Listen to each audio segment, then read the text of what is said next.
ಇಂದೇ ಡೌನ್ಲೋಡ್ ಮಾಡಿ ಮತ್ತು ನಿಮ್ಮ ನೆಚ್ಚಿನ ಶೋಗಳನ್ನ ಆನಂದಿಸಿ. ಈಗ್ರೆ ಕಾಂಪಿಟೇಷನ್ ಅಂದ ತಕ್ಷಣ ಬಾಯಿ ಒಣಗ್ತಿದೆ, ಯಾಕೆ?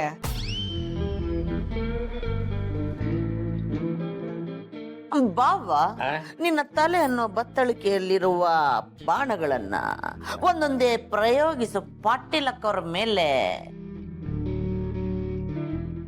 ಏನು ಕೇಳಪ್ಪ? ಜ್ಯೋತಿಷ್ಯ ಶಾಸ್ತ್ರ ಅಂದ್ರೆ ಏನು? ಅಂದ್ರೆ ಏನು? ಜ್ಯೋತಿಷ್ಯ ಅಂದ್ರ ಬರೀ ಭವಿಷ್ಯ ಹೇಳೋದಲ್ರಿ. ಜ್ಯೋತಿಷ್ಯ ಅಂದ್ರ ಗ್ರಹಗತಿಗಳಿಗೂ ಮನುಷ್ಯನ ಜೀವನಕ್ಕೂ ಇರೋ ಸಂಬಂಧಗಳನ್ನ ತಿಳಿಸೋದ್ರಿ. ಆ ಸಂಬಂಧಗಳಿಂದ ಆಗೋ ಏರುಪೇರುಗಳನ್ನ ಬಿಡಿಸಿ ಹೇಳೋದ್ರಿ. ಗ್ರಹಗತಿಗಳು ಬದಲಾದಂಗ ಮನುಷ್ಯನ ಜೀವನನೂ ಬದಲಾಗ್ತದ. ಇದ್ರಲ್ಲೂ ವಿಜ್ಞಾನ ಐತ್ರಿ.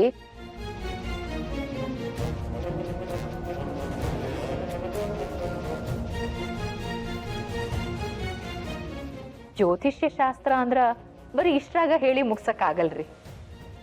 ಎಷ್ಟೆಲ್ಲ ತಿಳ್ಕೊಂಡಿದ್ದೀರಮ್ಮ ನೀವು. ಈಗ ನಿಮ್ ಪ್ರಶ್ನೆ ಕೇಳಿ. ಗ್ರಹಗಳು ಮನುಷ್ಯನ ಜೀವನಕ್ಕ ಹೆಂಗ್ ಸಂಬಂಧ ಇರ್ತೈತ್ರಿ? ಸಣ್ಣ ಪ್ರಶ್ನೆ ಹೇಳಬಾವ ದೊಡ್ಡದಾಗಿ. ಅದು ಗ್ರಹಗಳು ಅಂದ್ರೆ ಮನುಷ್ಯನ ಜೀವನ. ಅಂದ್ರೆ ಶನಿ ಕಣ್ಣಾಕೋದು,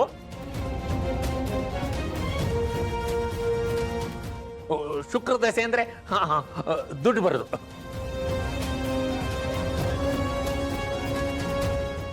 ಅದ್ ಹಂಗಲ್ರಿ. ಮನುಷ್ಯನ ಜೀವನದಾಗ ಒಂದೊಂದು ಗ್ರಹಗಳು ಒಂದೊಂದು ಭಾಗನ ಪ್ರತಿನಿಧಿಸ್ತದ್ರಿ.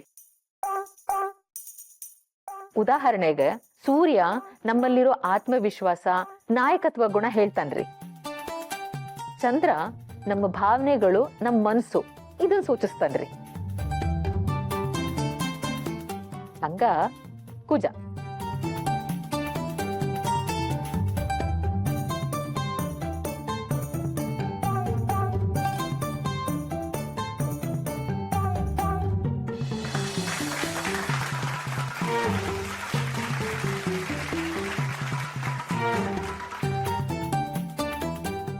ಅಯ್ಯೋ, ನೀವೆಷ್ಟು ಚೆನ್ನಾಗಿ ಮಾತಾಡ್ತೀರಾ, ಎಷ್ಟು ವಿಷಯಗಳು ತಿಳ್ಕೊಂಡಿದ್ದೀರಾ ರೀ. ನೀವು ಒಂದ್ ದಿವಸನಾದ್ರೂ ಪಂಚಾಂಗ ಇಟ್ಕೊಂಡು ಇದನ್ನೆಲ್ಲ ಹೇಳಿದ್ರಾ? ಅಲ್ಲ ವಿಶಾಲು, ಕಡೆಗೆ ನನ್ ಬುಡಕ್ಕೆ ಬಂದ್ಬಿಟ್ಟಿಯಲ್ಲೇ. ಅಲ್ಲ, ಈ ವಿಷಯಗಳು ನೀನ್ ಕೇಳಲಿಲ್ಲ, ನಾನು ಹೇಳಲಿಲ್ಲ ಅಷ್ಟೇ. ಹಾಗಾದ್ರೆ ಕಾಂಪಿಟೇಷನ್ ಅಲ್ಲಿ ಯಾರು ಗೆದ್ರು? ಇನ್ಯಾರು? ಅವರೇ ಗೆದ್ದಿದ್ದು.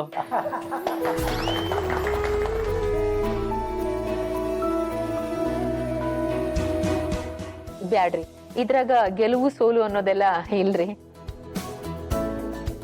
ನಾನ್ ಏನ್ ತಿಳ್ಕೊಂಡಿನೋ ಅದನ್ನ ಹೇಳಿನ್ರಿ ಅಷ್ಟೆ.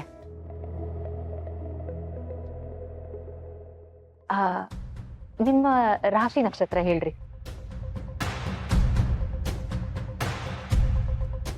ಕುಸ, ನಿನ್ ರಾಶಿ ನಕ್ಷತ್ರನು ಹೇಳ್ಕುಸ.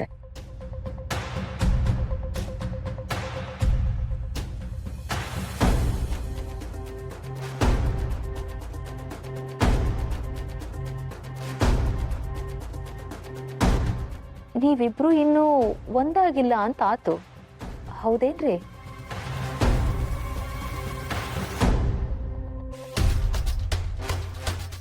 ಇವರಿಬ್ರು ಇನ್ನು 3 ತಿಂಗಳು ಸೇರೋ ಹಾಗಿಲ್ಲ.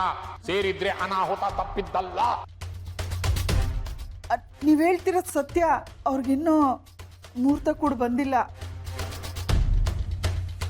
ಇದು ಮುಹೂರ್ತದ ವಿಷಯ ಅಲ್ರಿ, ಯಾವ್ದೋ ಕೆಟ್ಟ ಕಾಗೆಗಳ ದೃಷ್ಟಿ ಐತಿ.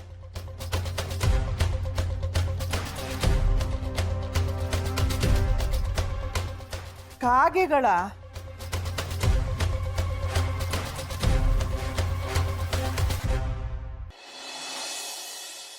ಏನು ಹೇಳ್ತಾ ಇದ್ದೀರಾ ನೀವು? ನಾನು ವಿದ್ಯೆ ಮೇಲೆ ಆಣೆ ಮಾಡಿ ಹೇಳ್ತಾ ಇದ್ದೀನಿ, ಇವರಿಬ್ರು ಸೇರೋದಕ್ಕೆ ಮುಹೂರ್ತ ಕೂಡ ಬಂದಿಲ್ಲ. ಬೀಗ್ರೆ, ನೀವು ವಿದ್ಯೆ ಮೇಲೆ ಆಣೆ ಮಾಡೋದಿಕ್ಕೆ ನಿಮ್ಮ ಹತ್ರ ವಿದ್ಯೆನೇ ಇಲ್ವಲ್ಲ? ಅನ್ಯಾಯವಾಗಿ ಗ್ರಹಗತಿಗಳು ಆಗಿದೆ ಹೀಗಿದೆ ಅಂತ ಹೇಳಿ ನನ್ನ ಮಗ ಸೊಸೆನ ದೂರ ಇಟ್ಬಿಟ್ರಲ್ಲ. ಶಯನ, ಪದ್ಮನಾಭ, ನೀವು ನನ್ನ ಪತಿ ದೇವರನ್ನ ಅವಮಾನಗೊಳಿಸುತ್ತಿದ್ದೀರಿ. ಇಷ್ಟಕ್ಕೂ ಈ ಪಾಟೀಲಕ್ಕವರು ಹೇಳಿದ ಭವಿಷ್ಯ ಸತ್ಯ ಅಂತ ಏನು ಗ್ಯಾರಂಟಿ? ಅವರು ಬೇಕಂತಲೇ ನನ್ನ ಗಂಡನಿಗೆ ಬೇರೆ ತರಹದ ಪ್ರಶ್ನೆಗಳನ್ನು ಕೇಳಿರಬಹುದಲ್ಲವೇ?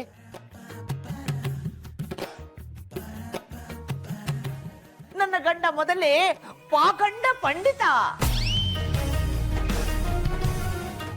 ಪ್ರಕಾಂಡ ಪಂಡಿತ. ಯಾವುದೋ ಒಂದು ನನ್ನ ಗಂಡ ಪ್ರಶ್ನೆಗಳಿಗೆ ಉತ್ತರ ನೀಡಲಿಲ್ಲ ಅಂತ ಅವ್ರ ಮಾತುಗಳನ್ನೇ ಕೇಳೋದಿಲ್ವೇ ನೀವು?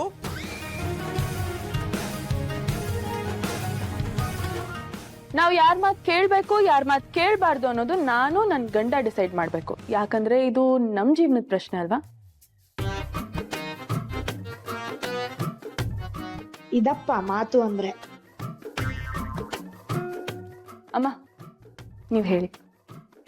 ಪ್ರೀತಿ ದೇವ್ರಿದ್ದಂಗ, ದೇವ್ರಿಗೆ ಗ್ರಹಗತಿಗಳ ಆತಂಕ ಇರಬಾರ್ದು. ಹಂಗ ಪ್ರೀತಿಗೂ ಗ್ರಹಗತಿಗಳಾಗ್ಲಿ ಮುಹೂರ್ತ ಆಗ್ಲಿ ಅಡ್ಡ ಬರಬಾರ್ದು. ಇವರಿಬ್ರು ಸೇರೋಗಳಿಗೆ ಎಂಥದ್ದೇ ಆದ್ರೂ ಅದು ಅಮೃತಗಳಿಗೆ ಆಗಿರ್ತೈತಿ.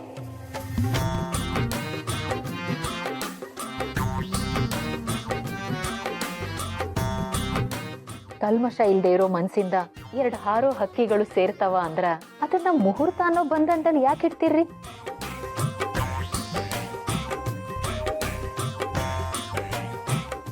ಈ ಜೋಡಿ ಜೀವಿಗಳು ಖುಷಿಯಾಗಿದ್ರ ಈ ಮನಿ ನೆಮ್ಮದಿಯಾಗಿರ್ತೈತಿ.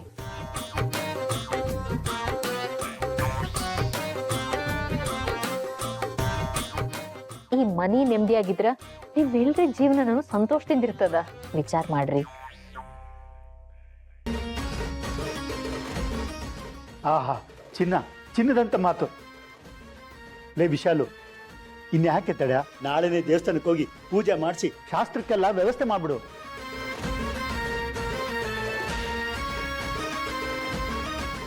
ಇನ್ನು ಹೇಳೋದು ಕೇಳೋದು ಏನೂ ಇಲ್ಲ ರೀ. ನಾಳೆನೆ ಒಳ್ಳೆ ದಿನ, ನಾಳೆನೆ ಮುಹೂರ್ತ.